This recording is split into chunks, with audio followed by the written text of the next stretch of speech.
Today we're going to make some sweet treats, some delicious keto brownies.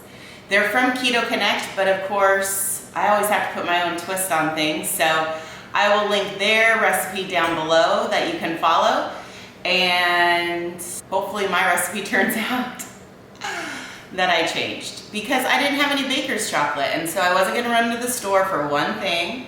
Be using some Lily's baking chocolate chips instead. Also, let's get into baking.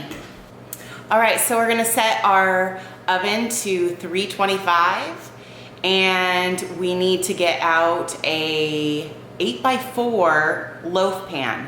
It's a little bit different, and you always want to undercook any of your keto desserts. Rather than overcooking, you want to err on the side of caution and undercook your keto desserts so they're not dry.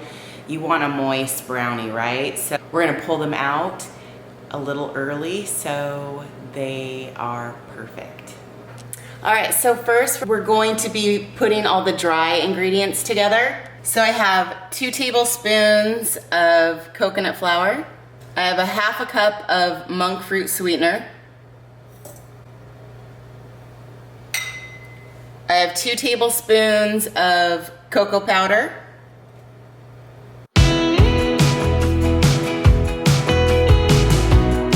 Then what we're gonna do is, we have 3 eggs that are at room temperature. We're gonna actually put those in the KitchenAid, and we're going to whisk those.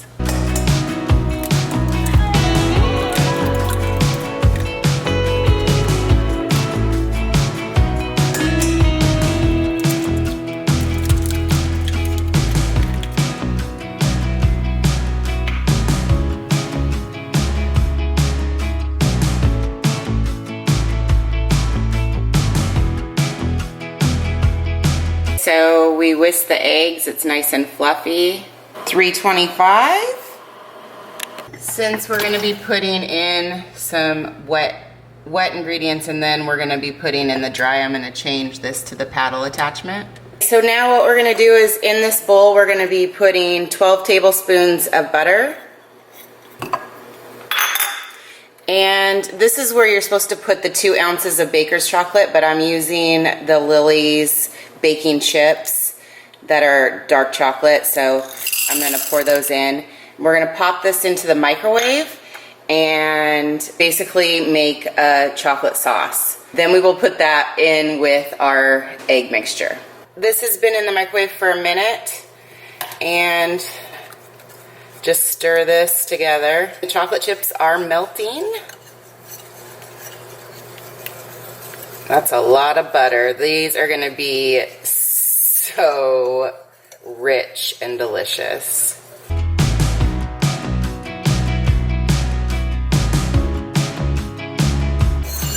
Oh, that is perfect. And it's not too hot, so it won't cook our eggs. We're gonna pour this in to our eggs, and I'm just going to give this a stir. Then we're gonna be putting in our dry mixture a little at a time.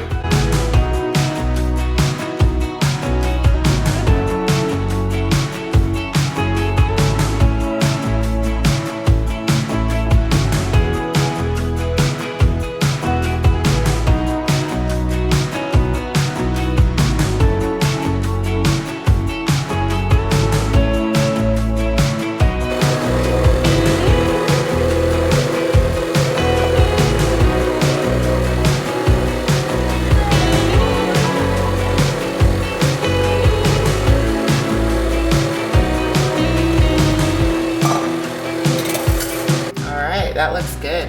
So we're going to be spraying. It calls for an 8x4 loaf pan, but I have a 9 1/4 by 5.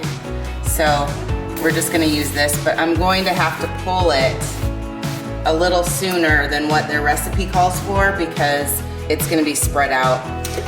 Now we'll put this into the pan.